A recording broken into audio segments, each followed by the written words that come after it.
Lições bíblicas. Os valores do Reino de Deus. A relevância do Sermão do Monte para a Igreja de Cristo. Lição 6. Expressando palavras honestas. Texto áureo. Seja, porém, o vosso falar sim, sim, não, não, porque o que passa disso é de procedência maligna. Mateus, capítulo 5, versículo 37. Verdade prática. Fazer um juramento ou uma promessa é algo muito sério. Por isso, o cristão deve cuidar para não prometer ou votar aquilo que não vai ter condições de cumprir. Leitura bíblica em classe.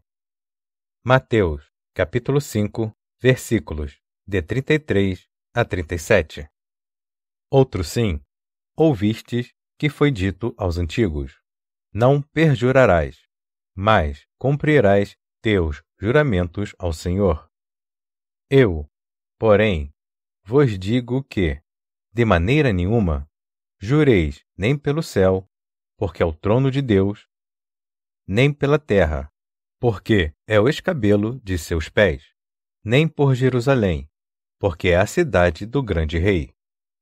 Nem jurarás pela tua cabeça, porque não podes tornar um cabelo branco ou preto.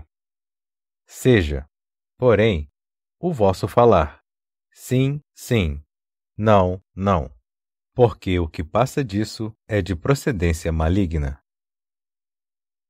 Introdução. Os juramentos sempre estiveram presentes na sociedade. Eles são o compromisso que a pessoa assume publicamente de que cumprirá realmente aquilo que prometeu. Nas Escrituras, os juramentos são de dois tipos: aqueles feitos por Deus e aqueles feitos pelos homens. Quando Jesus ensina que o nosso falar seja sim, sim, não, não, porque o que passa disso é de procedência maligna, ele condena o uso indiscriminado, leviano ou evasivo do juramento, que prevalecia entre os judeus. Por isso, nesta lição, veremos como o Mestre ensinou que os homens deveriam ser transparentes e honestos em seu falar, para que os juramentos entre eles se tornassem desnecessários.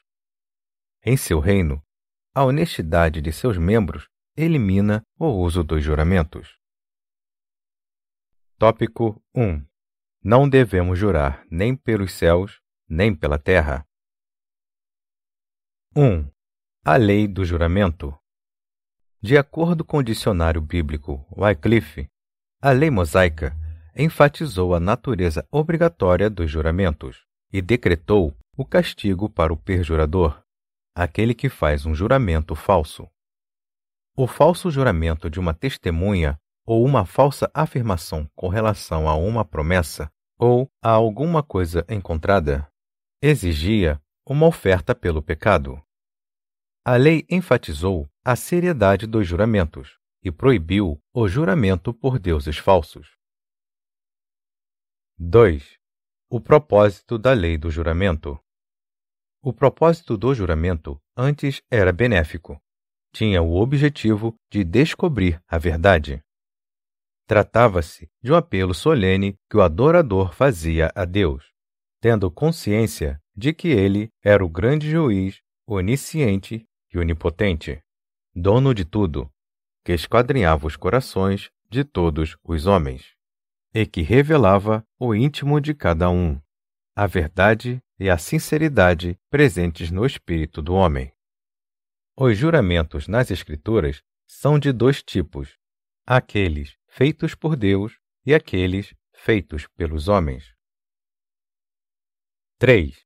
Não jureis nem pelo céu, nem pela terra. O estratagema dos escribas e fariseus quanto ao juramento pode ser notado quando eles diziam que qualquer voto que o adorador fizesse usando o nome de Deus estaria vinculado àquele juramento. Mas um voto feito sem que fosse pronunciado o nome de Deus era de menor valor, e nesse caso não precisava ser cumprido.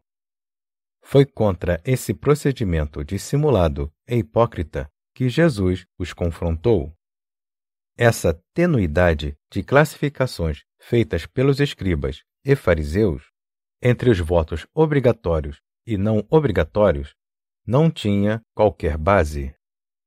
Para Jesus, quem jurasse pelo céu teria de cumprir seu juramento, pois eles foram feitos por Deus, e a terra era o estrado dos seus pés, e Jerusalém era a cidade do grande Deus. A conclusão é que qualquer juramento feito, usando alguns desses elementos, teria de ser cumprido, pois neles o nome de Deus estava envolvido. Um cristão verdadeiro e sincero, que tem o coração transformado pelo Evangelho, não precisa invocar qualquer elemento como céu e terra para afirmar que o que está dizendo é a verdade, posto que, na essência, a verdade está no íntimo do seu coração, no qual não há mentira, engodo ou engano. Sinopse 1. O seguidor de Jesus não jura pelo céu nem pela terra. Suas palavras têm o peso da verdade. Tópico 2. Nossas palavras devem ser sim e não. 1. Como deve ser o nosso falar? Tomar cuidado com o que se fala é valioso demais. Esta atitude declara que tipo de pessoa nós somos. Um cristão verdadeiro sempre procura falar com verdade e sabedoria. Com muita propriedade, o sábio rei Salomão falou que a morte e a vida estão no poder da língua. Jesus foi bem categórico quando afirmou que pelas palavras alguém pode ser justificado ou condenado, o que nos impele a ter cuidado no nosso falar. Um cristão cheio das verdades divinas terá um falar verdadeiro e reagirá contra todo tipo de falsidade e mentira. Jesus exige honestidade o tempo todo, esteja um homem sob juramento ou não. Não há padrão duplo para o cristão. 2. O sim e o não na vida de Paulo. Há situações em que empregamos a nossa palavra e, por algum motivo, não conseguimos realizar o que dissemos ou planejamos. Em 2 Coríntios, capítulo 1, versículos de 12 a 24, há o relato de um episódio que ocorreu com o apóstolo Paulo. Ele fez planos de visitar os irmãos da igreja de Corinto. Porém, por diversas vezes, foi impedido e as coisas não saíram como havia planejado. Por isso, seus acusadores se valeram da situação para fazer graves e sérias acusações contra Paulo, dizendo que ele não era confiável. Paulo refuta seus opositores, dizendo que não era o tipo de pessoa que diria sim, quando na realidade queria dizer não. O apóstolo toma Deus como sua fiel testemunha e explica o motivo pelo qual não tinha ido logo fazer essa visita, que era para poupar os irmãos. Deus, que conhecia o seu coração, disse o apóstolo, sabia do seu verdadeiro sentimento e da grande vontade de ir visitá-los, e declarou a todos que sua vida era de simplicidade e sinceridade, tanto diante da igreja como do mundo. Da mesma maneira que os coríntios podiam confiar que Deus manteria suas promessas, também podiam confiar que Paulo, como representante de Deus, manteria as suas. Ele ainda os visitaria, mas em uma ocasião melhor. 3. O que passar disso é procedência maligna. Como o caso que aconteceu em Corinto, em que Paulo conhecia a importância da honestidade e da sinceridade nas palavras e ações, Deus quer que sejamos verdadeiros e transparentes em todos os nossos relacionamentos. Se não for assim, poderemos nos rebaixar, passando a divulgar rumores fofocas e a ter segundas intenções, ou seja, daremos lugar a situações de procedência maligna. Sinopse 2. As palavras dos seguidores de Jesus devem ser precisas e assertivas. Tópico 3. Honestidade com nossas palavras. 1. A palavra honestidade. Honestidade é uma virtude de alguém que é correto, sincero. Do hebraico, temos o adjetivo yashar, reto, honesto, correto, direito, plano, certo, justo. Jó foi descrito como um homem honesto. Em Atos, temos a descrição de Cornélio como um homem reto, honesto. Aquele que tem um viver reto, honesto, jamais permitirá que saiam de sua boca palavras falsas, mentirosas, enganadoras. 2. É possível ser honesto com nossas palavras neste mundo? Na vida daquele que o Evangelho já entrou, houve transformação plena, pois o mesmo busca não apenas curar os sintomas da doença do pecado, mas também prevenir. Não há como negar que, nesse mundo, muitos já adotaram a mentira como um hábito. É normal para aquele que não vive as bem-aventuranças de Cristo dizer uma mentira, com a desculpa de mentir para apoiar uma causa nobre. Quem sustenta isso está comprometendo o caráter humano e um valor importante, que é o respeito pela verdade. O verdadeiro discípulo de Cristo, que faz parte do seu reino, é honesto em suas palavras, íntegro no seu caráter, e jamais usa de meias-verdades, através das quais grandes mentiras têm sido ditas, sendo influenciados pelo pai da mentira, o diabo.